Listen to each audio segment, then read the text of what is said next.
આપ સૌને મારા નમસ્કાર. હું છું રોહિત ગોસ્વામી અને ગુજરાતી મેઇન્સની વાત સાથે આપની સમક્ષ ઉપસ્થિત. મિત્રો, ગુજરાતી મેઇન્સની એક સિરીઝ કરવી છે, સમયનો બહુ અભાવ છે, છતાં હવે દરરોજ એપ્લિકેશનમાં લાઈવ ન આવતા એક લોન્ચ એના બદલે હવે રેકોર્ડેડ સ્વરૂપે અમે આપી રહ્યા છીએ. તો એના માટેનું આ પહેલું આપણું લેક્ચર છે. ઓવરઓલ ગુજરાતીમાં શું કરવું જોઈએ અને શું ન કરવું જોઈએ એની બહુ નાની નાની વાત મારે કરવી છે. આપ લોકોને વિનંતી છે કે લેક્ચર આપ છેક સુધી જોજો અને ચેનલને સબસ્ક્રાઈબ કરજો. ડિસ્ક્રિપ્શનમાં એપ્લિકેશનની લિંક છે, ચોક્કસથી આપ ડાઉનલોડ કરજો. તો ગમે તો લાઈક કરજો, શેર કરજો, ન ગમે તો ડિસલાઈક. તો Gujarati mains class 1 to GPSC 1 આ મારો પરિચય છે કે જીપીએસસી 4 વાર આપી છે, ક્લાસ 1 ટુ, અને 4 વાર હું પાસ થયેલ છું. તો એ સફર દરમિયાન હું જે કંઈ શીખ્યો છું, સમજો છું, એ આપની સાથે શેર કરીશ. ગુજરાતી શા માટે બહુ જરૂરી છે ફરીને આપને બહુ જ ટૂંકાણમાં હું આપને કહેવા માગું છું કે માર્ક્સનું વેરિએશન જે ભાષાના પેપરમાં હોય છે એટલું જીએસ કે બીજા પેપરમાં નહીં જોવા મળે. આ નિબંધમાં હોય છે 1 2 માટે. પણ જો આપ એક સિરિયસ કેન્ડિડેટ છો અને આપ મેન્સની તૈયારી કરો છો તો હાથ જોડીને વિનંતી કરું છું કે ગુજરાતી અને અંગ્રેજી આ બે સબ્જેક્ટને આપ એવોઇડ કરવાની ભૂલ ન કરતા. જનરલી શું થાય છે, લોકો જીએસ વાંચે છે, અહીંયા આવે તો પછી એવું થાય કે ચલો ફોર્મેટ જોઈ લઈશું, શોધી લઈશું, અને મતલબ એ એટેન્શન જે મહેનત કરવી જોઈએ એ અહીંયા નથી થતું. વેરિએશન બહુ ખાસું હોય છે. જીપીએસસી 1 2 ની વાત કરીએ તો 150માંથી અહીંયા 40 પણ હોય છે, 70 પણ હોય છે. તો ક્લાસ 3 લેવલની ડીવાયએસઓ કે એસટીઆઈ એની વાત કરીએ તો અહીંયા માર્ક્સ પણ હોય છે, 50 પણ હોય છે.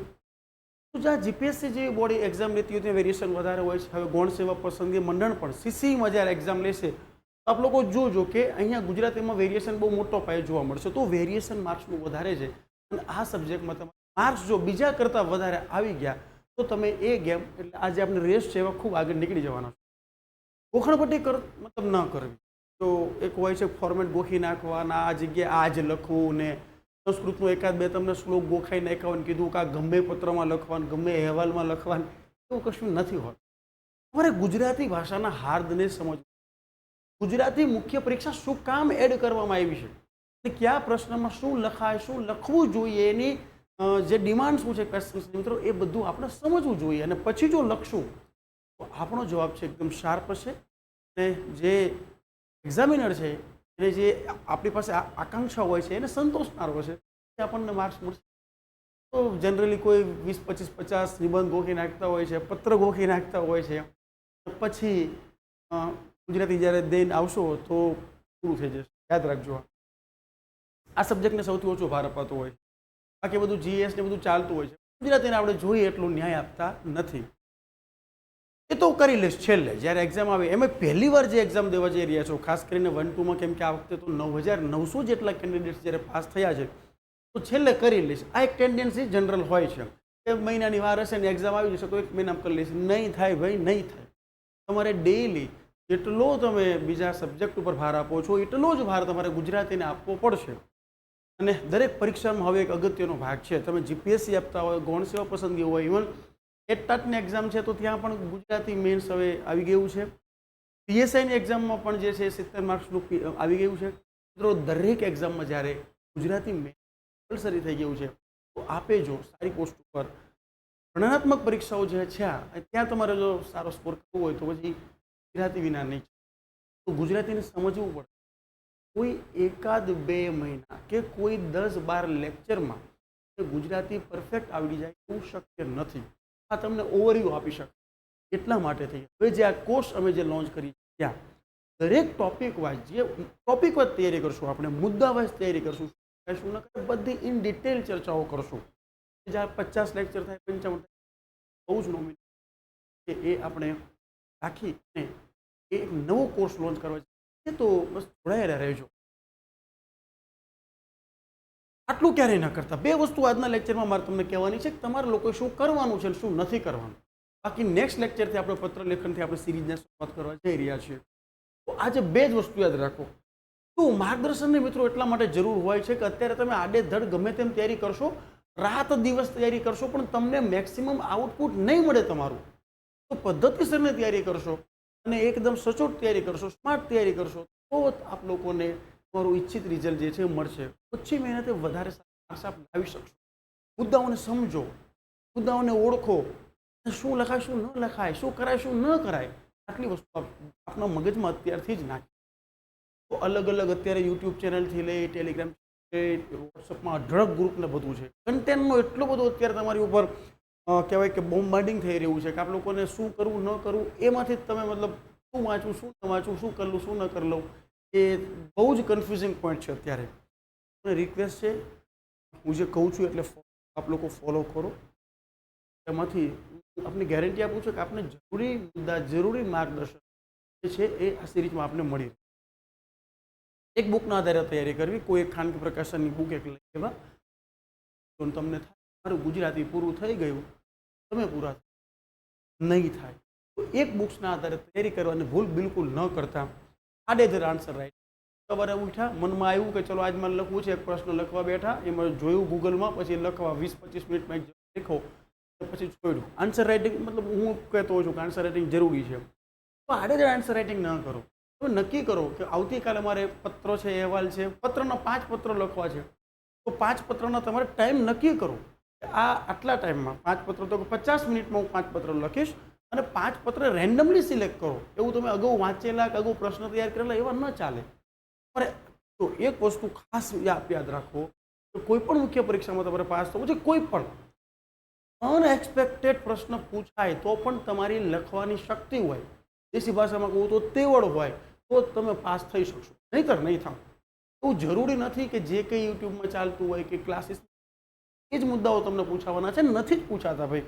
અગાઉના પ્રશ્નોનો અભ્યાસ કરી લો એકવાર, નથી જ પૂછાતા.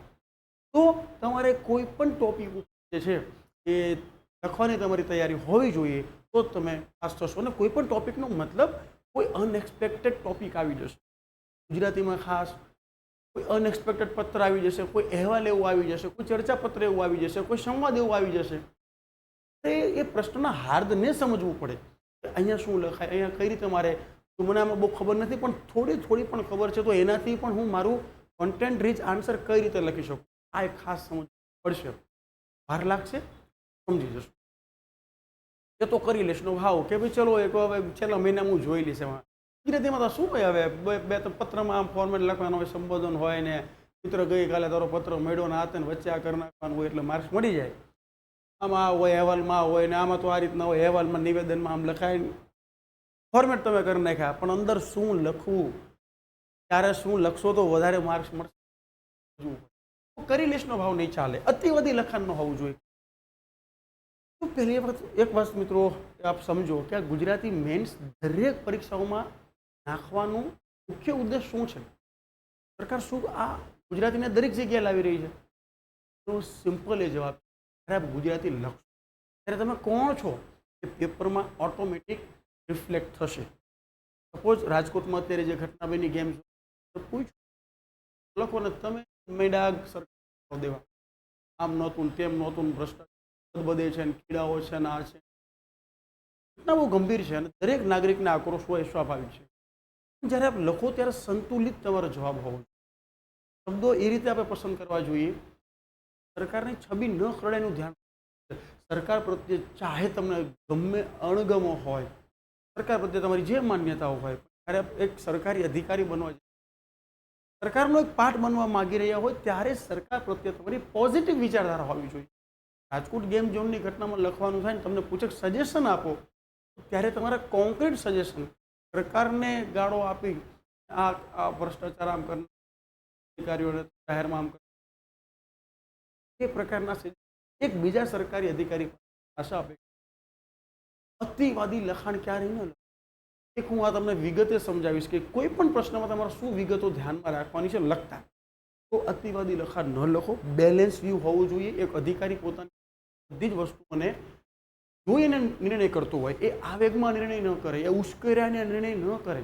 તો જ્યારે આપ લખો છો તો તમારા આવેગોને તમારે કંટ્રોલમાં રાખવાના. ઉશ્કેરાટ એવું ન લાગવું જોઈએ સામેવાળાને કે અચ્છા મતલબ ગવર્મેન્ટ એક્ઝામ. તો એ ખાસ આપણે જોવાનું છે. આટલું ન કરતા હવે આટલું કરજો. મુદ્દાલક્ષી તૈયારી, મુદ્દાલક્ષી તૈયારી કરવાનો મારો કહેવાનો આપ લોકોને ભાવાર્થ છે. તો શું આપે, જો આપ 2-3 એક્ઝામ આપી ચૂક્યા છો એવા મિત્રોને હું ખાસ કહેવા માંગુ છું, તો શું આપે અગાઉ જે પ્રશ્નપત્રો પૂછાઈ ગયેલા છે એનો ક્યારે અભ્યાસ કર્યો? કયા ટોપિકમાંથી કયા ક્ષેત્રમાંથી પ્રશ્નો વારે વારે આવી રહ્યા છે. હું તમને એક ઉદાહરણ સાથે કહેવા માગું છું કે પત્રલેખન, જો આપ એક મુદ્દો ગુજરાતીમાં પત્રલેખનનો મુદ્દો છે, તમે એનો અભ્યાસ કરો અને અત્યાર સુધીના જે પ્રશ્નપત્ર પૂછાઈ ગયા છે મિત્રો એનો અભ્યાસ કરો, તો એક કોમન ટોપિક ઉપર વારે વારે પત્ર આવી રહ્યા છે અને એ છે સાહિત્ય ઉપર. સાહિત્યની તમારા પસંદગીકાર જે છે, એકદમ પસંદગીના સાહિત્યકારની યાત્રા બનાવતો પત્ર લખો, તમને મનગમતા 3 પુસ્તકો વાંચવાની ભલામણ કરતો પત્ર લખો, સાહિત્ય અકાદમી પુરસ્કાર વિજેતા કવિને પત્ર લખો, વિશ્વ હિન્દી દિવસની ઉજવણીનો પત્ર લખો. તો સાહિત્યમાંથી જે પત્રો જે છે એ ફ્રિકવન્ટલી આવી રહ્યા છે. તો હવે સમજો હું શું કહેવા માગું છું કે મુદ્દાલક્ષી તૈયારીનો મતલબ એ થાય કે સાહિત્ય ઉપર તમારી એક પરફેક્ટ તૈયારી હોવી જોઈએ. સાહિત્યની તૈયારીનો મતલબ સાહિત્યમાં શું હોય, સાહિત્યમાં અગત્યના જે પ્રખ્યાત સાહિત્યકારો છે એનો પરિચય આપણને હોવો ઘટે. ત્યારબાદ સાહિત્યમાં શું શું આવે અને ખાસ કરી ક્યાં એવોર્ડ છે અત્યારે હાલ, એ કોઈ પ્રખ્યાત પુસ્તકો કે જે જબરજસ્ત ઇફેક્ટ કરી રહ્યા છે એનો આપણને ખ્યાલ હોવો જોઈએ. એ પુસ્તકોમાં શું શું લખેલું છે એનો આપણને ખ્યાલ હોવો જોઈએ. વિગતે પત્રલેખનમાં એની ચર્ચા કરશું. પણ ઇન શોર્ટ મારો કહેવાનો ભાવાર્થ એવો છે કે મુદ્દા લક્ષિત. આવો બીજો મુદ્દો પર્યાવરણનો છે. તો પર્યાવરણ શું છે, પર્યાવરણ દિવસ ક્યારે ઉજવાય, બંધારણમાં પર્યાવરણીય જોગવાઈઓ કઈ કઈ છે, હાલમાં અત્યારે કયા કયા અભિયાનો ચાલી રહ્યા છે પર્યાવરણ માટે, અત્યારે કઈ કઈ શિબિર હોય કે વોટ એવર જે તે હોય એ પર્યાવરણ જે ડિગ્રેડેશન થઈ રહ્યું છે આપણને કઈ રીતે ઇફેક્ટ કરી રહ્યું છે. ત્યાં સારા સારા એવા જબરજસ્ત વ્યક્તિઓ છે કે જે પર્યાવરણની સુરક્ષા માટે થઈને કટિબદ્ધ છે. સુંદરલાલ બહુગુણા હોય જેમને જબરજસ્ત ચીપકો આંદોલન ચલાવ્યું, કઈ કઈ મૂવમેન્ટ છે, કેજરી આંદોલન હોય, ચીપકો આંદોલન હોય, સાયલેન્ટ વેલી આંદોલન, એ જે પર્યાવરણને ઇફેક્ટ. એક ટોપિક ઉપર આ બધી જ વસ્તુઓ તમારી પાસે રેડી ટુ રેકનર હોવી જોઈએ. અને જ્યારે આટલી વસ્તુઓ તમે કોઈ પણ જવાબ, પછી ચાહે પત્ર હોય કે અહેવાલ લેખન હોય કે નિવેદનો વગેરે, દરેક જગ્યાએ આ જ બધી વસ્તુઓ તમને કામમાં આવશે. જનરલી પ્રશ્ન લખીએ ને આપણે મિત્રો, ત્યારે એક તકલીફ શું થઈ જતી હોય છે કે આપણો મોનોટોનસ થઈ જતો હોય છે. જવાબ જે હોય ને મોનોટોનસ હોય. સપોઝ પત્ર પૂછાયેલો છે કે પર્યાવરણની ચિંતા માટે અથવા પ્રાકૃતિક શિબિરમાં ભાગ લેવા માટે અને વન્ય પ્રાણી સપ્તાહમાં ભાગ લેવા માટે સમજાવતો પત્ર લખો આપણા નાના ભાઈને. આપણે એ જ ચાલુ થઈ જશું કે એક જસ્ટ ખબર હોય કે 2 ઓક્ટોબરથી શરૂ થતું હોય છે, તો જજે ને ત્યાં આવું હોય ને તેવું હોય ને આ હોય ને તે હોય ને, ખૂબ સુંદર મજાનું ત્યાં વાતાવરણ હતું ને એસી ચેમ્બર્સ હતું ને સરસ પ્રકૃતિ થઈ, અથવા તો પ્રકૃતિના ખોળે ગયા ને, એનું મોનોટોનસ છે. આ તમારે શું એડ કરવું જોઈએ? પર્યાવરણની બંધારણીય જોગવાઈઓ કઈ છે? 48 છે. બીપીએસપીમાં અન્ય 48 છે. ને બીજું કોઈ જોગવાઈઓ હોય તો અત્યારે એક્ઝેક્ટ તો મને યાદ નથી, પણ જે જોગવાઈઓ છે એ આપણે ત્યાં લખવી જોઈએ. ઉપરાંત પર્યાવરણની સુરક્ષાને લઈને કાયદાઓ ક્યાં છે? જેમ કે વન્યજીવ સુરક્ષા અધિનિયમ 1972 છે, પર્યાવરણ અધિનિયમ 1980. અઢળક જે કાયદાઓ છે, બંધારણીય જોગવાઈઓ છે, હાલમાં ક્યાં ક્યાં આપણે જબરજસ્ત પર્યાવરણને બચાવવા માટેના પ્રયાસો કરી રહ્યા છીએ. મેં હાલમાં કીધું એમ તમને પર્યાવરણ માટેના આંદોલનો છે, ખ્યાતનામ વ્યક્તિઓ છે, ગોળા છે કે જેને પદ્મશ્રી મેળવ્યો છે, એમને પોતાની લાઈફમાં લગભગ 30,000 જેટલા વૃક્ષો વાવ્યા છે. જે એકદમ વેરાન ઉજ્જડ વિસ્તાર હતો એને જંગલમાં તબદીલ. એવા કોઈ પ્રયાસ આપણે ગુજરાતમાં થયા હોય એ શું છે? આ બધી જ વસ્તુઓ જ્યારે આપ એડ કરો, ટેકનોલોજીકલ આસ્પેક્ટ ઉમેરવો પડે. ટેકનોલોજીની મદદથી પણ પર્યાવરણને બચાવવા માટે આ રીતના બંધારણીય જોગવાઈ, કાયદાકીય જોગવાઈ, આંદોલનો, વ્યક્તિ વિશેષ, ટેકનોલોજીકલ આસ્પેક્ટ, સરકારની અત્યારની યોજનાઓ, સરકારના અત્યારના પ્રોગ્રામ, આ બધું જ આપ એડ કરો. તમારો જવાબ છે 3 ડિગ્રી કવર કરતો. જનરલી મોનોટોનસ જે આપણે જવાબ લખતા હોઈએ છીએ, તકલીફ મિત્રો અહીંયા પડે છે, માર્ક્સ એટલે નથી મળતા. તો એક મુદ્દાલક્ષી તૈયારી આપણે કરતા હોઈએ ત્યારે આ દરેક મુદ્દાઓને આપણે આઈડેન્ટિફાઈ કરવા પડશે. અને એ દરેક મુદ્દાઓને જ્યારે આપણે આઈડેન્ટિફાઈ કરી લઈ, હું તમને ગેરંટી આપું છું, કોઈ પણ ક્ષેત્ર ઉપર તમને પૂછાય, કોઈ પણ ક્ષેત્ર ઉપર તમારી પેન અટકશે નહીં.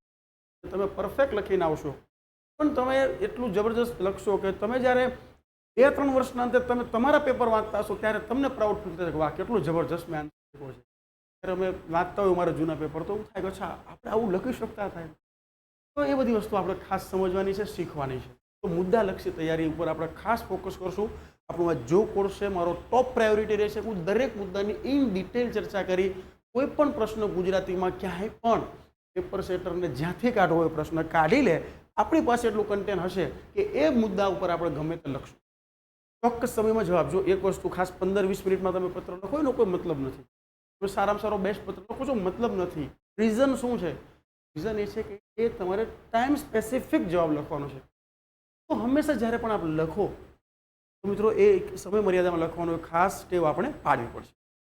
સતત સુધારણા, એવું નહીં કે ચલો મેં લખ્યું છે તો એ દુનિયાનું સૌથી બેસ્ટ લખાણ છે, એવું ના હોય. હજી ક્યાં મુદ્દા મિસિંગ થયા, કઈ રીતે આમાં હું એડ કરી શકું, હજી ક્યાં ક્યાં વાત લખવું હતું હું વધારે સારું કરી શકું. હું આપને ગેરંટી આપું છું, જ્યારે આપણે લખવાની શરૂઆત કરી દઈશું એક તબક્કે આપ પહોંચશો ત્યારે તમારી ભૂલો તમે જ કાઢી શકશો. ત્યાં રહી ગયું તો હજી એડ કરી શકાય, કેમ કરી શકાય.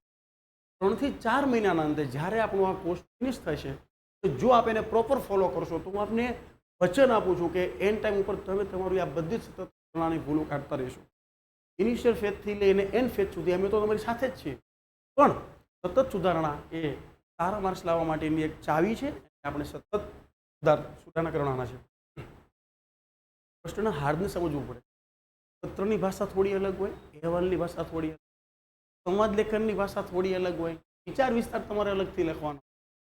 તો કયા પ્રશ્નમાં શું કામે પૂછો છે એ ભાત સમજવો પડે. તો પૂછે છે સ્ટેચ્યુ ઓફ યુનિટીનો પ્રવાસ વર્ણો તો જે છે અહેવાલ લખો. આપણે જનરલી શું ચાલુ કરી દઈએ છીએ કે અહીંયાથી ગયા અને રેલ માર્ગે ગયા અને કેવડિયા ઉતરાણ પછી આ કર્યું, સ્ટેચ્યુ ઓફ યુનિટીની ભવ્ય પ્રતિમા જોઈ અને લોકો હતા અને વિદેશી હતા અને ફોટા પાડ્યા, વળી રેલ માર્ગે અમે પાછા આવ્યા અને અમારો પ્રવાસ જબરજસ્ત. માની લઈએ છીએ કે આપણે અહેવાલ બહુ સારો લખ્યો છે, પણ આ મોનોટોનસ અહેવાલ ફરી ગયું. આગળ જે ચર્ચા થઈ એ મોનોટોનસ અહેવાલ છે. રીઝન શું છે?